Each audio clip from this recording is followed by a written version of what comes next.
Okay, our next client is a young man who uses a walker but also a wheelchair for parts of the day. He vocalises, he uses visuals for communication, he has issues with fatigue and has jerky movements that impact on his function. He's on a mince moist diet and has mildly thick fluids. We've had a request for a view of a mealtime management plan as this boy is going to high school next year. So can you have that picture of that boy in your head, and you might have a person in your life that you know who's like this. So what do we need to do? Questions we might ask as an OT is, what equipment are we using at the moment? We've mentioned a walker and a wheelchair. Are they working? How often are we using the walker? How often is he using the wheelchair? We need to consider if there is a harness. Is there a wheelchair tray? Do we have access to the walker and the wheelchair across all the environments that he goes to? We need to review the speechy swallowing plan as well, just to make sure that there's no things that we need to consider from that. Is he self-feeding? Do we have to have a tray to support his bowl? This is just some questions to sort of get us thinking about where we need to head with this fellow. Other questions we might be asking, are we working towards the individual being more independent?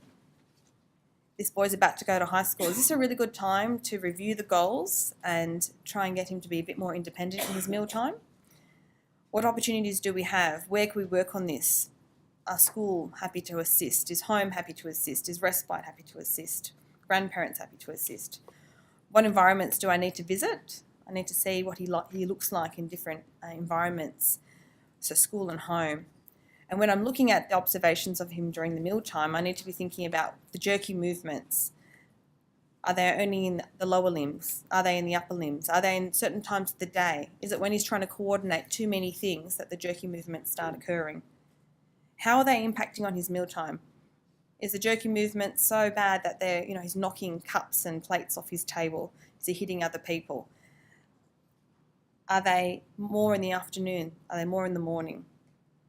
We also need to consider how long the meal times are over the day.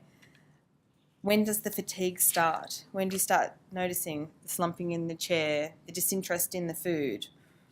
How long are these meal times?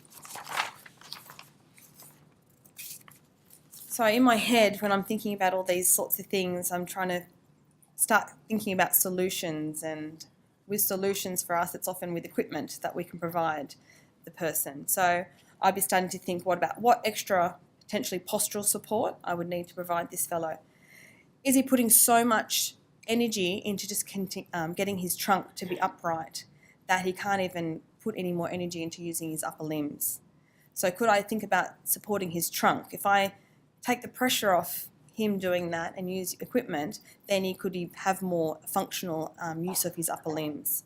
So some ways of doing that obviously are having the pelvis really supported in his wheelchair or in a cutout chair.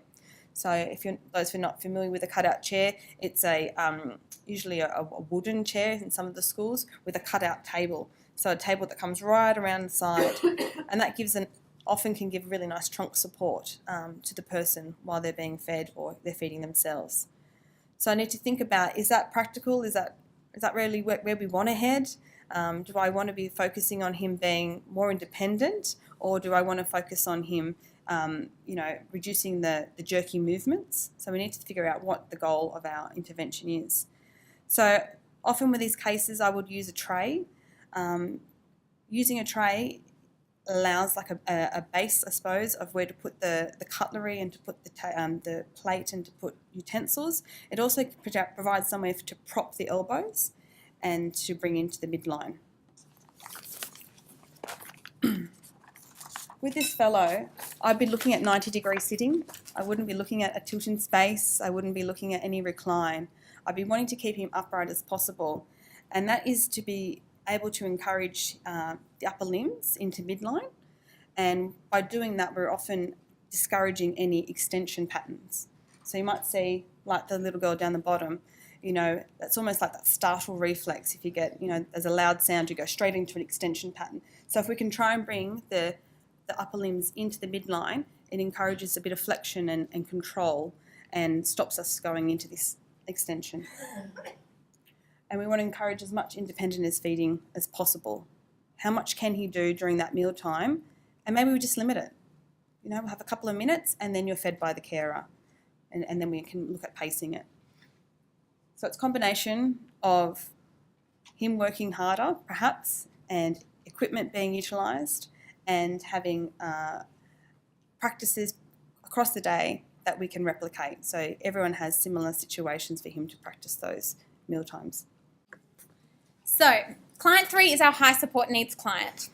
So they have very little voluntary movement and they use the wheelchair for both positioning and their mobility throughout the day. So this client has postural deformities, probably have a scoliosis, which is fixed, and that can lead to some of those really awkward head and neck positions. So you often get that kind of extension and that chin pointing out. So he's peg fed for his nutrition, but he does have some oral tastes throughout the day. So this client was referred because the therapist visited the day program for another client. They were reviewing the wheelchair and they noticed that this client was being fed by the carer and coughing and choking over in the corner. So the therapist asked the carers a few more questions and apparently he coughs and chokes most feeds at the day program. So they brought it back to their team, discussed that obviously this is a fairly high risk for this client, hadn't had a review for a while.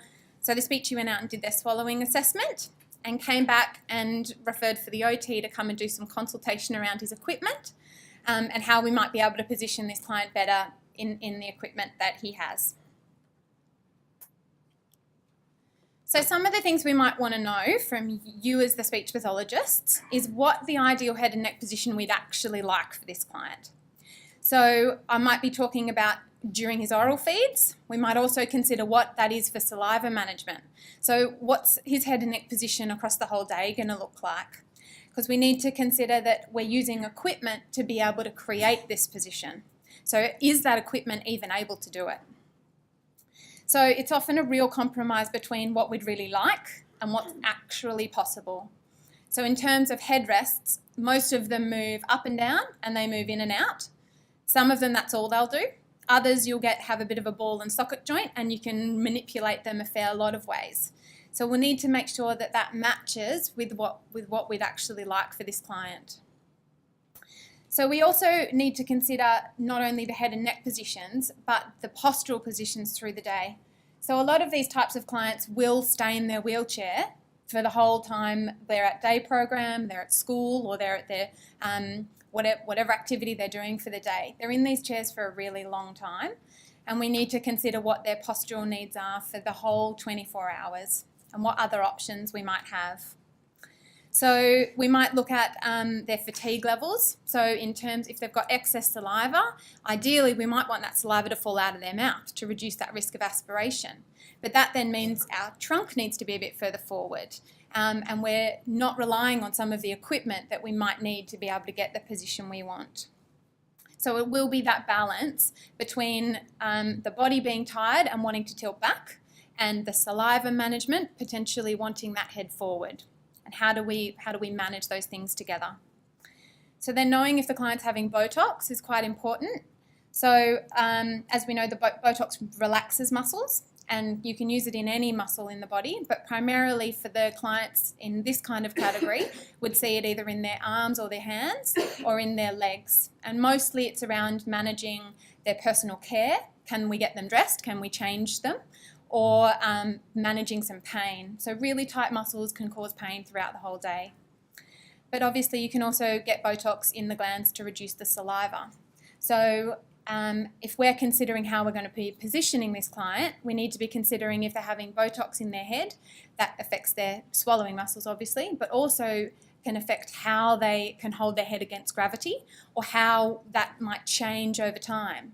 So obviously Botox has a short-term effect. So will we need to be reviewing this client in 3 to 6 months' time because the effects of that Botox have worn off, and we need to make sure that the chair and the headrest are still supporting that client in the position that we need. So we also need to then consider the family situation. What's the capacity of the family to manage this equipment, to be able to adjust it the way that we want it? And how interested are they in these oral tastes? Are they our priority? Are they really important to this family? Or actually, is it too much risk? Do we need to pull the pin on some of this? So what we would look at, so this we tend to see it an awful lot, and sometimes pillows can support a position. It's an easier way to create the head position we need for feeding rather than adjusting the headrest. And other times it's because the carer thinks they're more comfortable and that pillow is actually compromising positions. So we need to consider what equipment we use, and we really need the speechy and the OT or the physio to be working really closely together, because neither of us, any of us, can do this one by ourselves. So we need to troubleshoot different types of hardware. How can we get the position we want with the existing wheelchair? Or do we actually need to look for something else? Do we need to change just little bits? Do we need to change headrests and hardware? Or do we actually need a whole new chair? So equipment is the biggest consideration for these clients that are more immobile and have very little voluntary movement.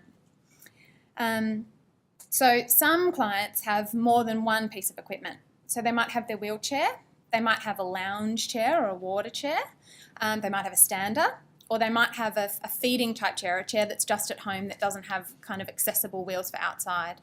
So where are we going to feed this person? Is the wheelchair the best positioning option, or are we going to look at feeding them in their water chair or their lounge chair or in their standing frame? And what do those risks look like?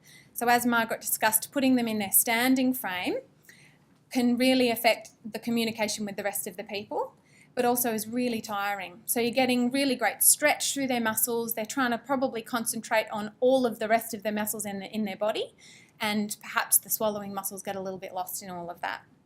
So, or they're seated in their lounge chair, which might be really good for pressure care, but we actually can't position them. That lounge chair often has no positioning or postural supports to be able to get the alignment that we want for that client.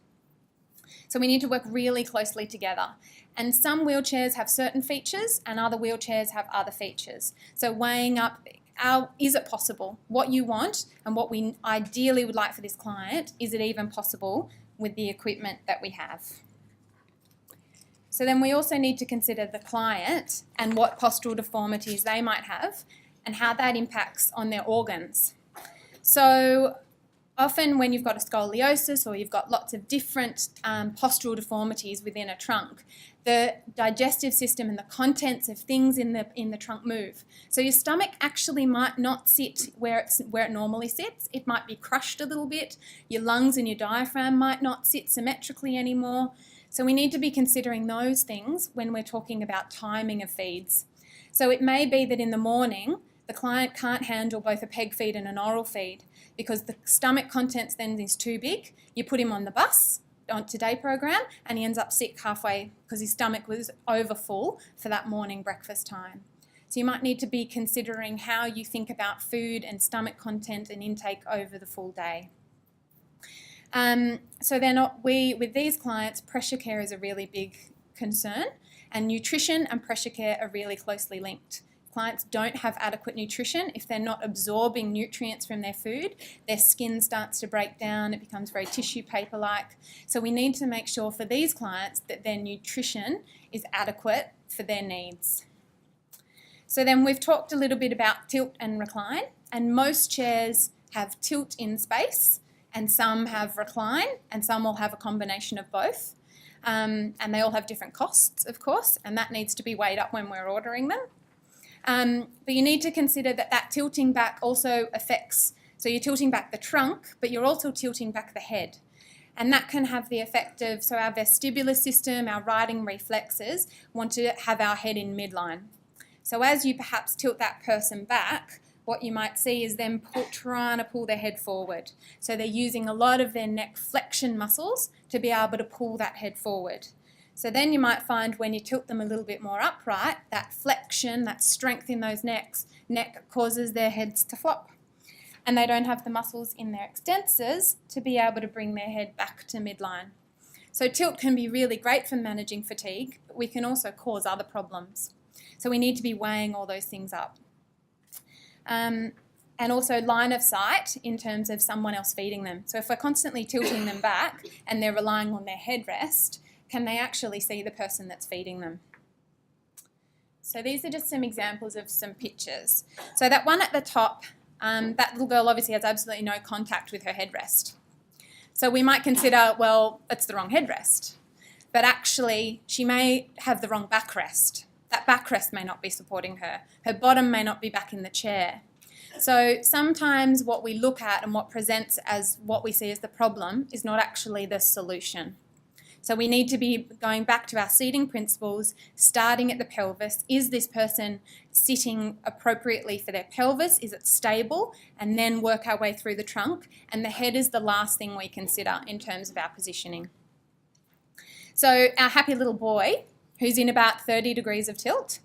So he looks happy as Larry. He's got his head back resting on the headrest. He's probably not using a lot of his postural muscles.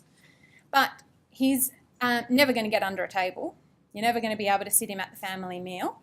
The carer, if they're trying to feed him front on, they're standing a fair way back from his face and would probably have to lean over those knees to be able to get the spoon to his mouth. So most carers would probably naturally move to the side. And for some carers, so for some kids, that might be really appropriate. They might have tightness or contractures in their neck that mean they only turn to one side, and that might be more than appropriate. But for other kids, it might not be. So we need to be weighing up all of these things in terms of how we position these children. And this very CGI-looking man has a Whitmire headrest.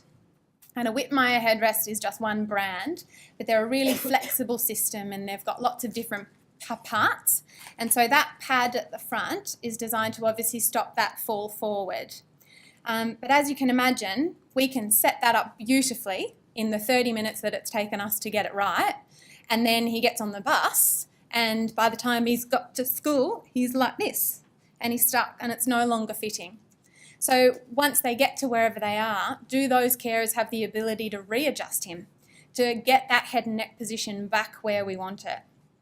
And with so many moving parts, lots of them come loose, lots of them move. So do the carers have the skill? We can get the perfect head position with this beautiful headrest, but actually is it maintainable? Do the carers have the skill to be able to adjust it if it goes wrong? Can they even recognise that it is wrong? And do the carers across the whole day, are they all able to be able to do that?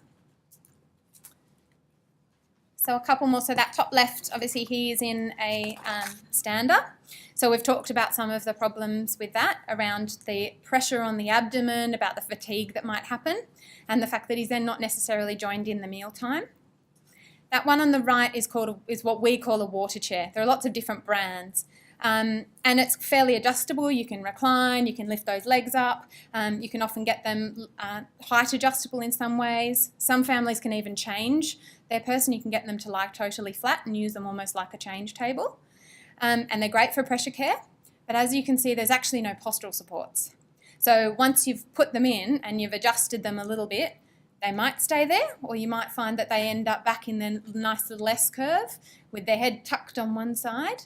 And so although it might be really convenient because they've been in their wheelchair all day, they get home, they put them in their water chair, and we're going to feed them their afternoon tea in there, it's actually not a great position. So it's how do we negotiate that with carers? How do we negotiate their positioning across a whole day to make sure that all their needs are met? And so this one on the bottom left is a picture from an actual wheelchair, so it's an angle.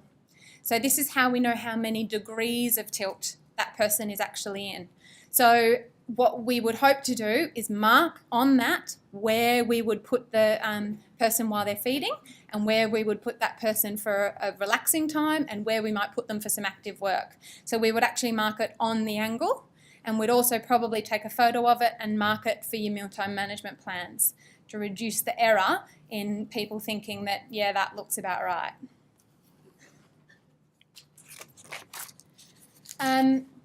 So then obviously time of day of oral feeds. So we've talked about kind of stomach contents and how that might look over the course of the day, but we also need to consider about how alert somebody is, what their arousal level might be like.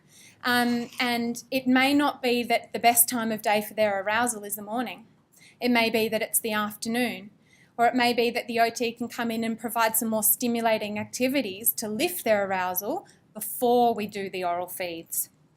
So we also need to consider the family's goals and their motivation to be able to feed these people.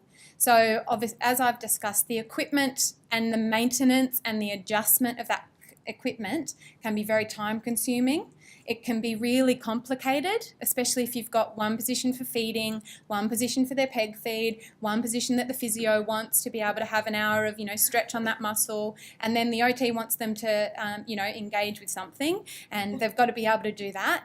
And so you might have been adjusting this wheelchair every 2 hours across the whole 24. Or the hours that they're awake. So is that even possible for that carer to be able to manage all those things across the day? Does the carer have the skill or the capacity to do that? And that's not just the carer at home, it's the carer at the day program, the carer at respite, the carer at the group home, the carer at school, all of the carers. Can we even get them? Is this even possible to be able to get this person consistently in the appropriate position to reduce the risk to feed them? So, and sometimes the answer will be no, and managing families' expectations about that and working together to make sure the therapists are on the same page and have assessed all of that risk and those possibilities to make sure that we haven't made that call lightly. So for these clients, it's obviously really important to have photos because you can set them up beautifully with the speechy and the OT there who've worked for half an hour to figure this out, but then is it replicable in 6 months' time? So making sure we've got really clear photos, really clear instructions of how to adjust that equipment or which equipment they're in, and potentially some ideas around when things go wrong, who to call, who do you ring if this is a real risk. If that pad ends up pushing on the person's head, you need to make sure that you get it out and you ring this person. Or if the harness ends up around their neck, stop, take it off and ring this person. So making sure you've got some of those risks covered. So there are lots of things to consider for the person with high support needs, and most of it is around adjusting their equipment and are we able to get what we want from the equipment options that we have? Or do we have to order something? Is it even available? Or funding issues that it's available, but it might take us 6 months. And what do we do in that time frame? Our take-home messages that we want to talk to you about today. We're really grateful that we were offered this opportunity to be able to talk to you. Being asked to talk to in front of 112 speech pathologists probably wasn't what we were expecting to be asked for this week. And as an OT and physio, we're not expecting you to be OTs and physios because then we'll be out of a job. But we just wanted to let you have an hour and a half inside our brains and about where we are coming from. So I hope you're not too disturbed by that now. We love working with speech pathologists. We are very blessed to have had lots of opportunities to work with speeches over the years and have learnt so much. So we're very grateful for that, and we're hoping that in the future those sort of practices where we are, working collaboratively will continue. So that's one of our take-home messages is about collaboration. We all have wonderful skill sets and experiences, so we want to be able to offer our clients all of that, don't we? And have all that knowledge in one room. So please refer to us. Talk to us whenever you can. We make a great team, and I think we're pretty fun to work with. We come with bits of equipment and tools, and we're down on the ground and we're playing around with things. So please refer to us and involve us in your work. You don't have to walk this dysphagia path alone. We've mentioned this throughout the presentation about the importance of photos.